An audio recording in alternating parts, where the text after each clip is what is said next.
Una sa nakita ng mga dalubhasa o mga eksperto na epekto ng climate change ang pag-init ng dagat. Dahil dyan, apektado na raw ang kabuhayan ng mga mangingisda sa Alabat Island sa Quezon Province. Wala rin daw alternatibong kabuhayan dahil pati ang mga sakahan, apektado na rin ang tagtuyot.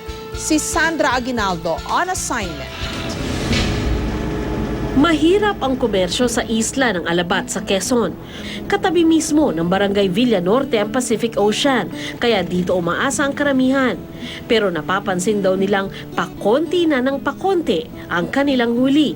Nagpunta roon kamakailan ang mga dalubhasa kasama ang Greenpeace Philippines at ayon sa kanilang pag-aaral, kung sobrang init sa current habitat nila, yung mga isda, mas gusto nilang lumayo or kumbaga lalalim sila, mas malalim na sila ngayon mangingitlog. Alas 2 pa lang ng umaga, gumigising na si Mang Arnel. Sa kabila ng malakas na hangin at hampas ng alon, mas ginaganahan pa si Mang Arnel na pumalaot.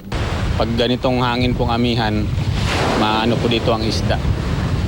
Na maraming isda. Hindi alintana ni Mang Arnel ang peligro dahil ang malamig na panahon na lang ang kanyang pag-asang dumami-dami naman ang kanyang huli.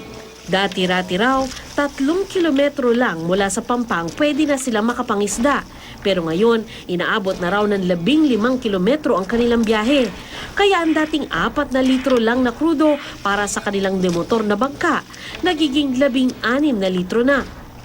Lumalaki ang gastos, kumakaunti naman ang huli.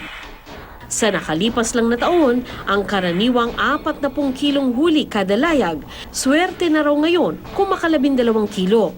Ang isa naman nilang inaasahan, ang pagsasaka, apektado na rin ng tagtuyot. Dati sila ay nakakapagpalaya ng 2 bisis sa loob ng 1 taon. May nakakatatlo pa ngayon, 1 bisis na lang yung iba.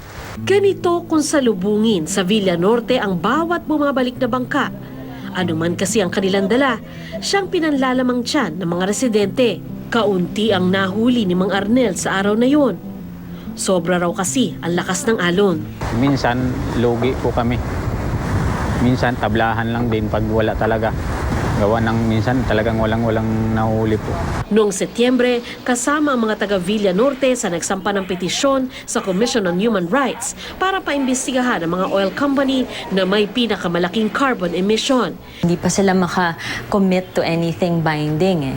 So, yung mga tao ngayon, they're taking it in their own hands na kailangan ma-identify at ma-challenge yung mga responsable. Kasama sa petitioner si Elma, mangingisda, magsasaka at kung ano pang trabaho para mabuhay ang pamilya.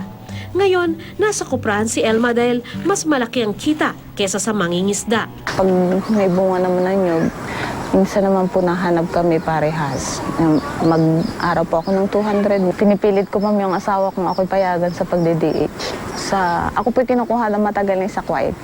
Sabi nga dapat sama-sama sa pamilya. Kaso, sa dala talaga ng kahirapan no choice. Dapat tayo nakadaan sa climate change. Mga makapangyarihan ang babanggain ng petisyong ito, pero ito na raw ang tamang panahon para maningil.